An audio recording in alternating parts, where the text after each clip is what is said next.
Hello, my name is Chris, and I'm going to be your video tutorial.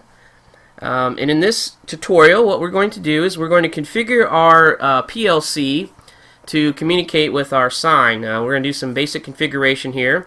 So what we've got is I've got the manual here, and typically inside, internally in the sign, we have this AnyBus HMS communicator. And it's going to be connected through an Ethernet IP Cat5 cable, which is then going to exchange the RS-232 to our EDV 111 series LED signs. And if you haven't already, you can change the IP address, or you can use the default IP address that we have already in the CFG file right now. So let's go over to our camera view.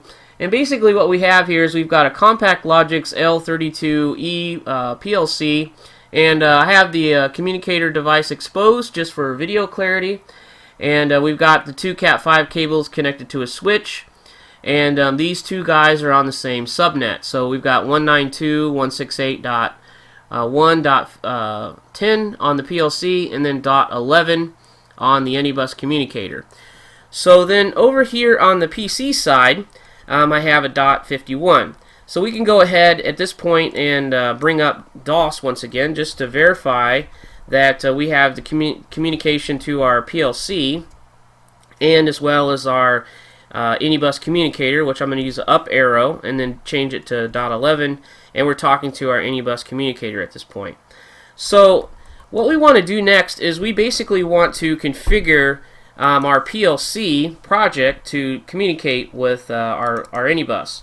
So I'm going to go ahead and start RSLogix 5000 software, and in this case we're going to be using version 1617 just because it's a lower version, and I can ensure that there's compatibility. In this case is what we're demonstrating. I know that I believe version 20 is out right now, but what we're going to do is we're going to go ahead and pick our particular PLC, which is a L32E, and we're going to use version 17.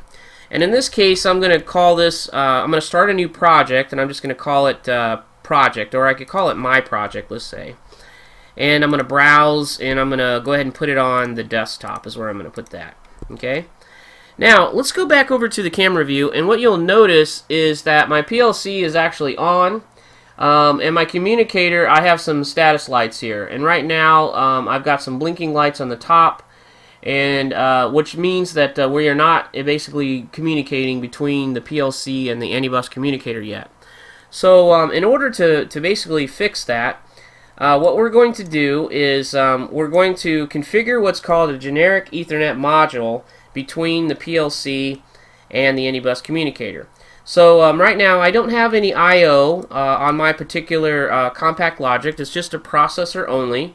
But here off of the Ethernet port, I want to basically configure a new generic module. So I'm going to click on New Module, and then go to Communications, and then browse down until I find the generic Ethernet module here. Okay.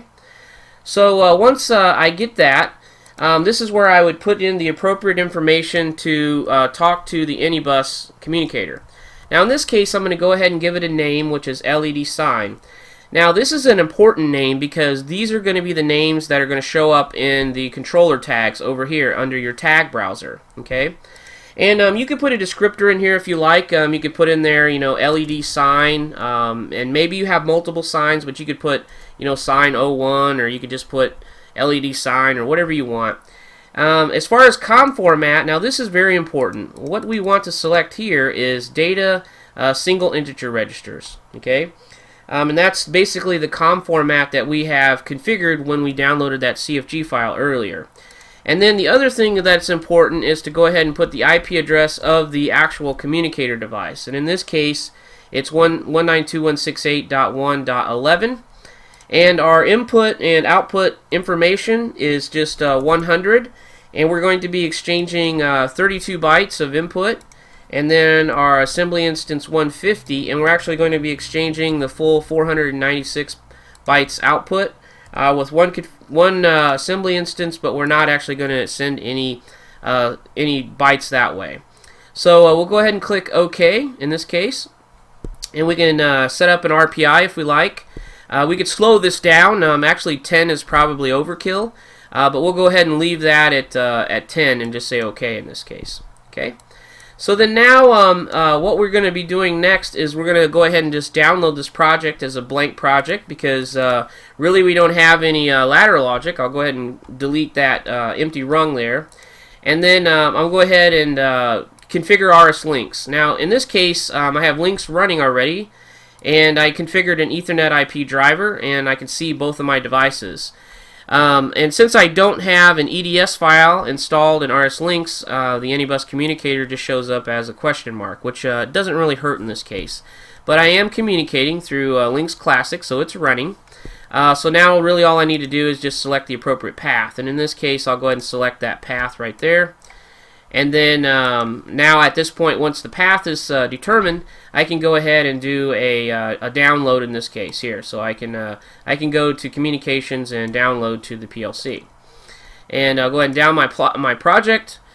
And then at this point, we can basically confirm that our Anybus communicator device is starting to communicate with our PLC. So let's go over to the camera view now. And there's a couple of things to confirm here. One is that we don't have a blinking I/O light on the PLC. This means that if it's blinking, that means that we've done something inappropriate or something's wrong. And then also let's confirm that we have steady lights across the two top parts of the Anybus communicator, as well as we have some activity lights on our network display here, or on our network switch, excuse me. And then now we can go to the controller tags, and we'll be able to see basically all of our information here. We've got our LED sign inputs and LED sign outputs that are mapped back and forth between the PLC. Now at this point, all we've done is we have basically configured our PLC to communicate Ethernet IP to the Anybus communicator. So we haven't really done anything as far as the project portion. But we'll go ahead and save off this video here, and we'll continue on in the next video series. So this is Chris again. Thank you for watching this part, and pick up part 2 here in just in a few minutes.